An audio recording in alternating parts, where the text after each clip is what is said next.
So I decided to get back into Magic the Gathering because of Final Fantasy Collab. I built my first Commander deck and took it to my local game store. This is just a quick deck profile of a budget deck that I made for Terra Herald of Hope. It's about under $100 budget.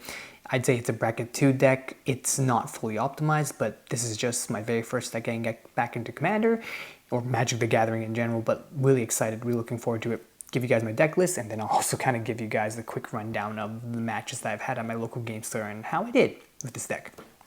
So, cards that cost money. So I added about $100 worth of cards. This card, Exquisite Blood, it's $30. Pretty expensive. My combo was literally Sanguine Blood or Sanguine Bond, Exquisite Blood. Simply put, whenever an opponent loses life, you gain that much life, $30. Sanguine Bond is whenever you gain life, a target opponent loses that much life, it's $3 card. So this is like a $35 combo. If both of these are on the board, the opponent will die if they take a lick of damage. However, I never got a chance to play either of those because either one costed too much mana or two, I milled it with my deck. So never got to play with that, but $33 right there. This is a $10 card, Sister Hospitaller. It just revives anything. Seasoned Pyromancer. It's just cycle.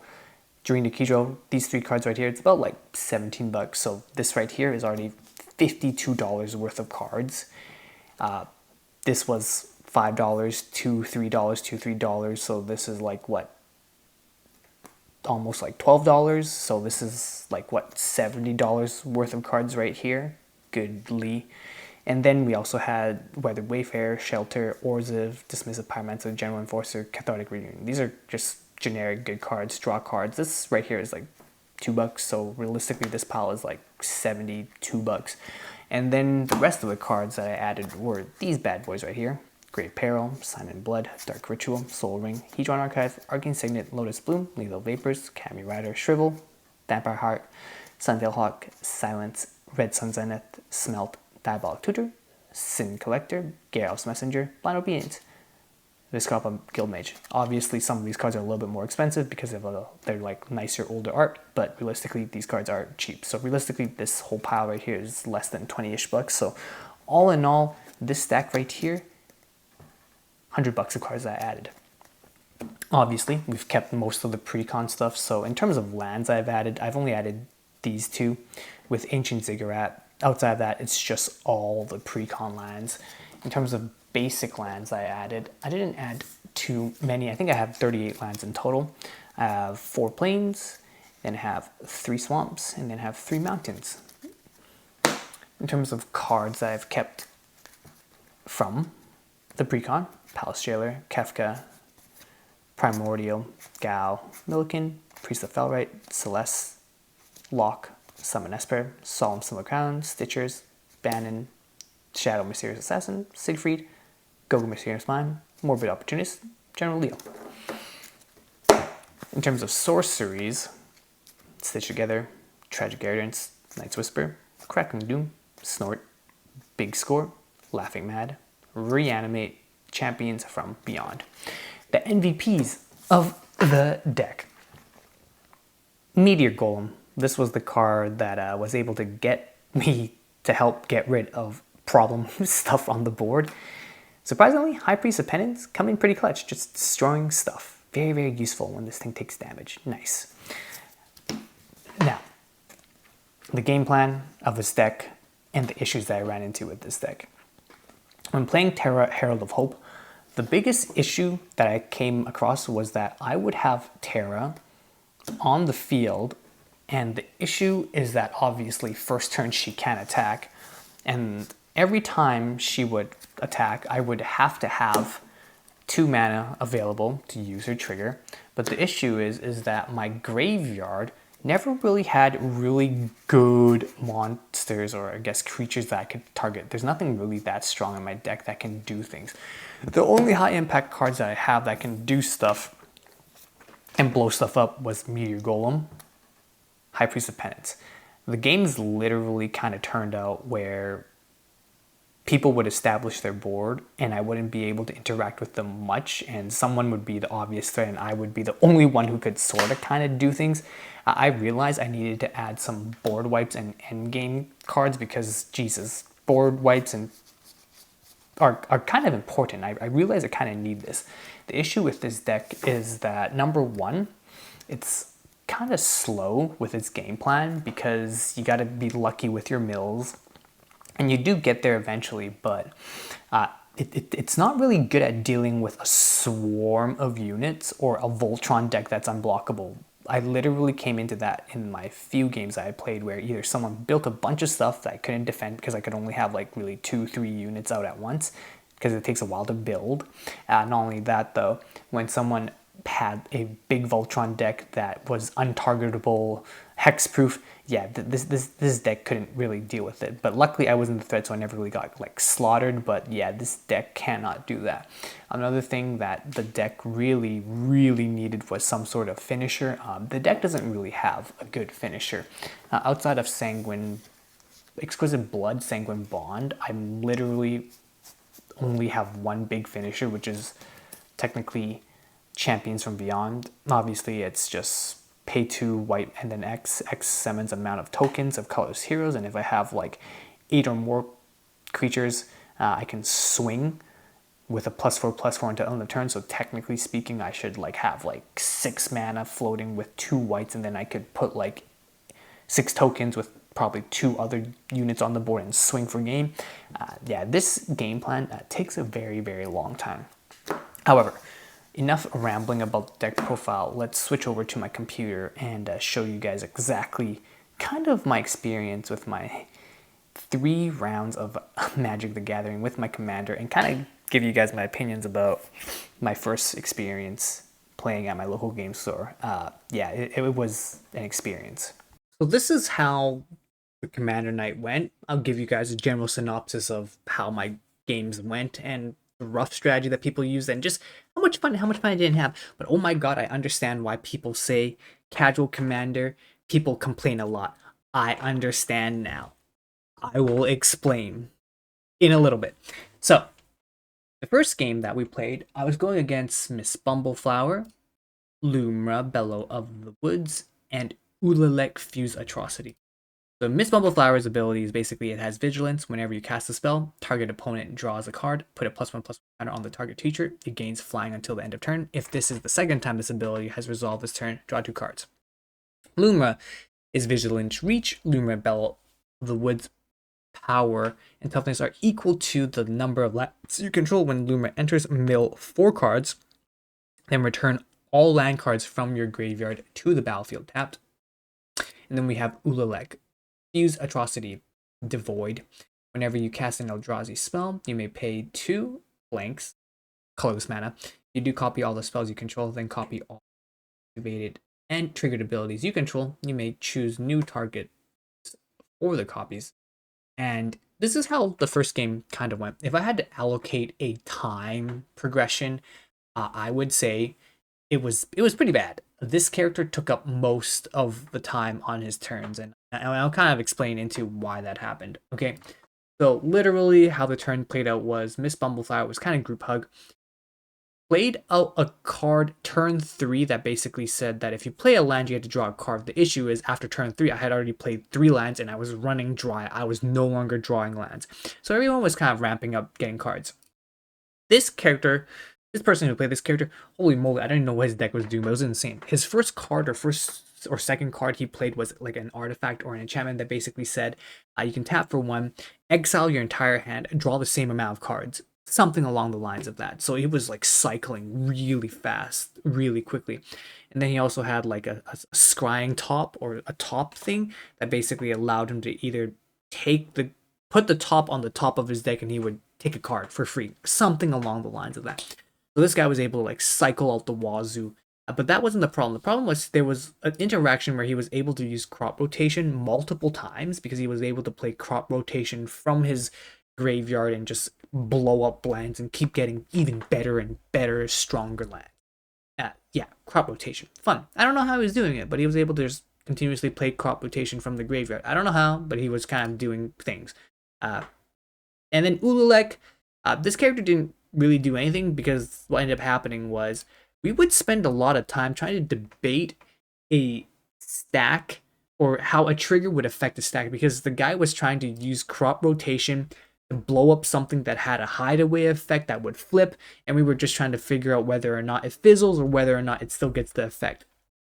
I swear to God, we spent like 15 minutes trying to figure this out. It was time consuming. So basically what ended happening in the whole game was this guy would have some pretty massive turns because he was just ramping, putting stuff out.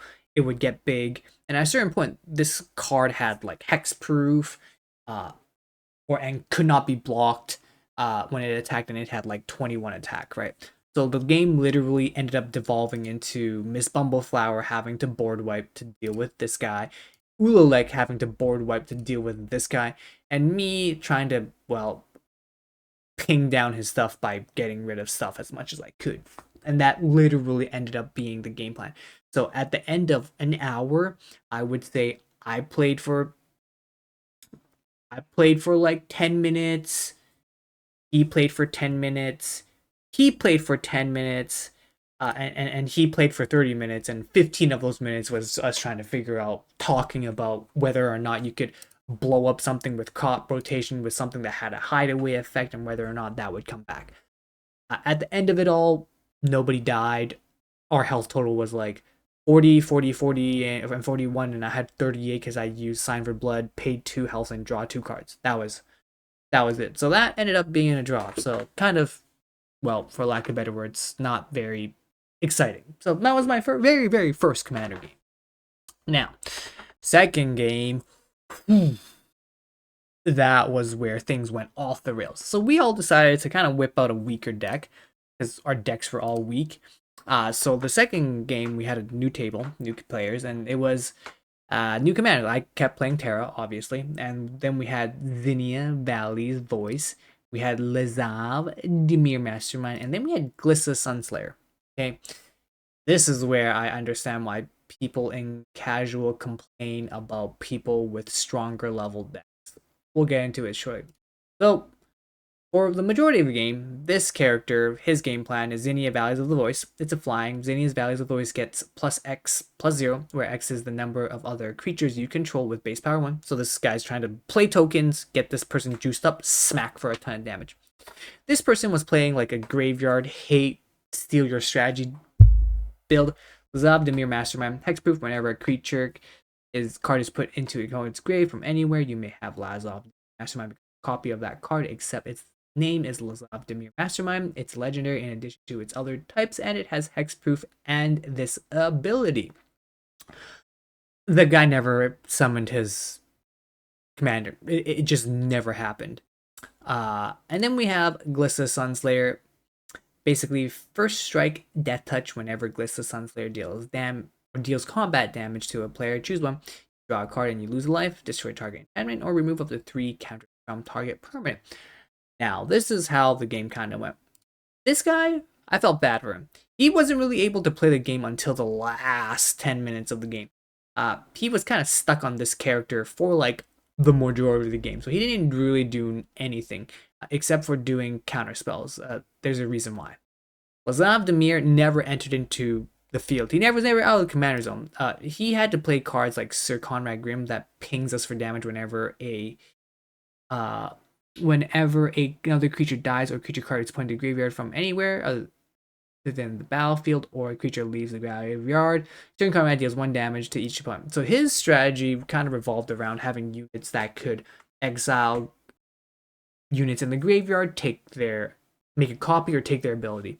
So my strategy of milling synergized into his strategy. So essentially what ended up happening was everyone was getting pinged a lot.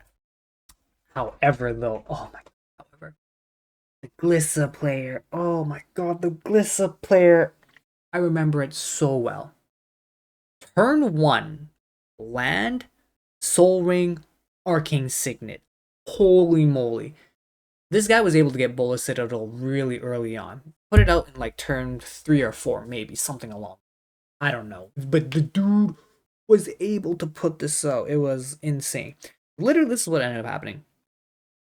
The moment he had this card, his turns took forever. I swear to God. We maybe had like I had 10 minutes to play in total. He maybe had 10 minutes played in total. He maybe had 10 minutes played in total. And this guy took like 30 minutes, maybe even more, to play his turn. he just started drawing. And if you guys don't know what this card does, you may look at the top card of your library. At any time, you may play that top card of your library if you cast the spell this way. Pay life equal to its converted mana cost rather than pay. Or pay.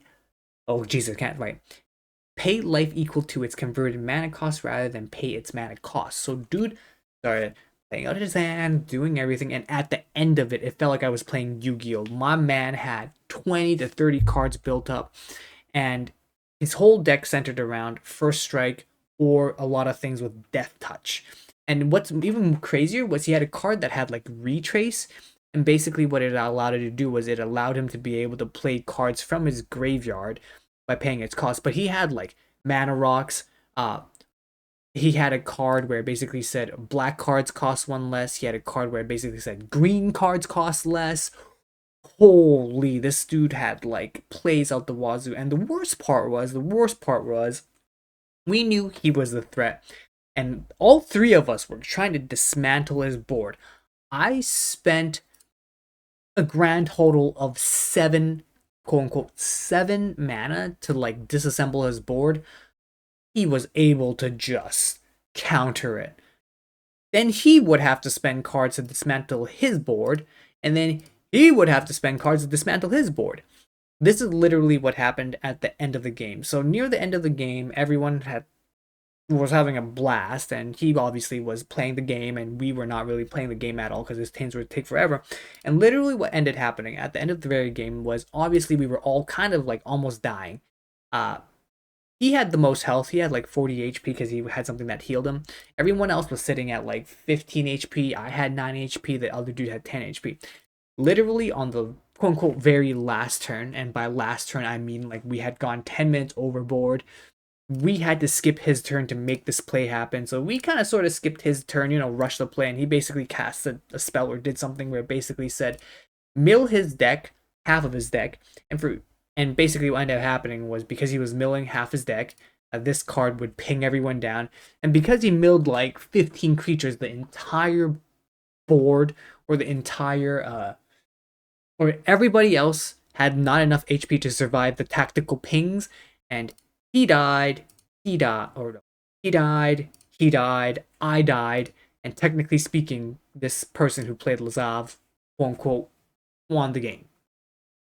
Very unsatisfactory way of doing it because we basically rushed the end step, skipped his turn, he milled half his deck, everyone died except for him, so technically speaking, he won. However, you could tell in this pod specifically, these two guys were kind of irritated because he's playing like a low bracket deck, he's kind of playing a low bracket deck, and then my man whips out with Soul Ring, Arcane Signet into Bolus Citadel. Like, what the frick?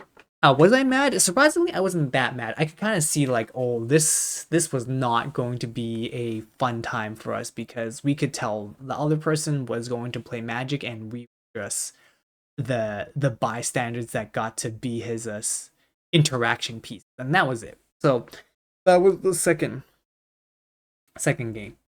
The third game was probably the one that I had the most fun with because it was kind of like the game where everyone's interactions had the most magic in it. We got to play. Everyone had an equal amount of time to roughly play out the turns, and it wasn't anything as crazy as Bolus Citadel. So let's go right into it. The last 2 games that we played were with Rhea Ivor Bane of the Banehold, Zura the Enchanter, and then we have Slimefoot the Stowaway. So Rhea Ivor basically says Battlecry whenever this creature attacks, each other attacking creature gets +1 until the end of the turn, and at the beginning of a combat on your turn, the next time a target creature would deal combat damage to one or more players, this combat prevent that damage. If damage is prevented this way, create that many 1/1 Phyrexian Might artifact creature tokens with toxic 1, and this creature can be blocked. So basically this guy was playing a toxic deck or toxin, where if we get 10 toxic counters, we lose the game. So his goal is to swarm the field with 1/1s, smack people with toxic counters, kill them with 10 counters. Zur Enchanter, flying. Whenever Zur the Enchanter attacks, you may search your library for an enchantment, card value, mana value 3 or less, put it into the battlefield, then shuffle. Yeah, this guy kind of insane value when I look. And the last deck was Slimefoot the Stowaway, where it says whenever a sap trolling you control dies, Slimefoot the Stowaway deals 1 damage to each opponent, and you gain 1 health. And also tap 4, create 1/1 sap creature tokens. Now, this is kind of how this first round played out. The first round, he wasn't able to do much. He was able to like get his commander out, get some 1/1 tokens, hits for damage, infect for 1, not too much. He and he were the two main threats. This is what happened. So this guy was able to hit ramp really, really, really early on. He got like Soul Ring out early, and he got like some Dynamo thing, which adds 3 colors mana, a lot of mana out. So by around like turn 3 or 4, he placed a spell that allowed him to summon 2 summon 2 creatures from his hand, and he summoned like 2 very big trees, and the whole premise of those trees was it could on upkeep summon a 1/1 sapling, and it also gave an aura of +2/+2 through each sapling. Because he had 2 trees, it gave +4/+4 to all saplings. You could tell at the beginning of everyone's upkeep, the dude was going to summon a lot of 5/5s. My man Zur here, he copied those big trees. He made 3 copies of those big trees. I don't know how, but he did. And my man kind of regretted not counterspelling any of it. So he counterspelled 1 of the 3 trees. So he had 2 big trees that was going to summon tokens that were 5/5s. And he was going to summon tokens that were 5/5s. 2 biggest threat, obviously. So what ended up happening was we did our best to try to dismantle the strongest person. But this dude ran away with the game. He was able to draw into an equipment that he equipped it to the Slimefoot Stowaway that caused infect, where it basically says when this creature does damage equal to its, like, I don't know, power or the amount of damage it does, it infects.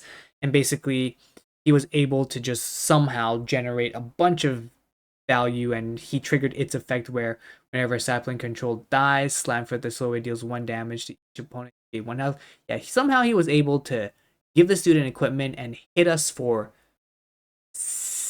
hit everybody for 6 infect damage, and then he was also then able to hit us again for like another 2 and another 8.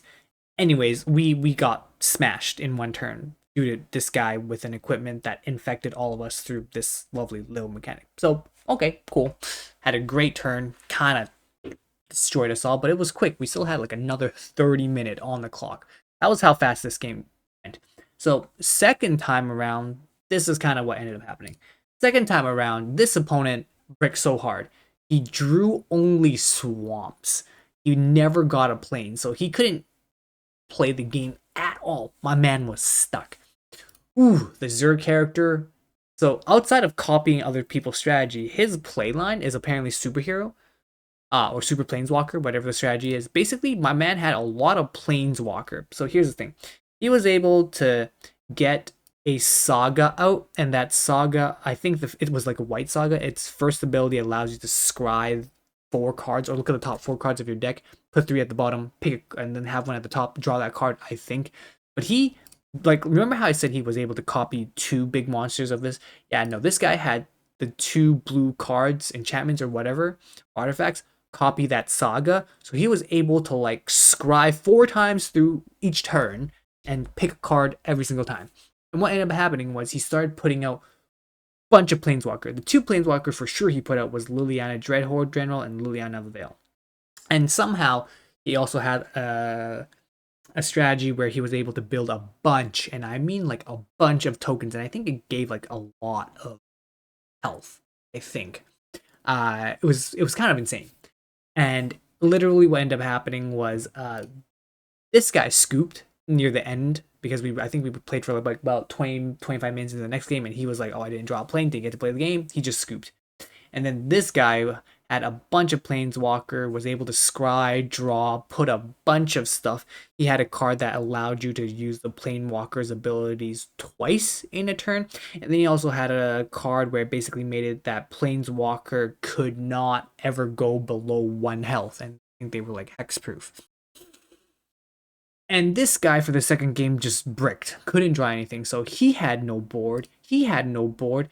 I had a board, but I just couldn't target any of the planewalkers and his strategies. So literally what ended up happening was we basically lost to this guy because he had a ton of tokens that he was able to generate, and that was the end of my fourth game. And that was kind of basically the Magic of the Gathering night, if I had to sum it up in a nutshell. I personally, for my first Magic of the Gathering Commanders night, I think it was okay. I personally had fun. There was definitely like some degenerate or a degenerate deck that made the game completely unfun, and then there was just like a person who just didn't, or not didn't know how their deck played, but just didn't know how interaction worked. That just took up a lot of time to be able to do. All in all, though, I personally had a lot of fun. I'll be going back and trying to like refine my Terra deck because, ooh, Terra deck is not that strong. I don't think it's a deck that can win at all, if any. But I'm gonna try to make it better. I do have a soft spot for simple decks that can play well. That is simple. So I'll be trying more of that. Anyways, hopefully you guys enjoy this video. I'll be back with some more Magic the Gathering content, and I will see you guys later. John passing off. Bye bye for now.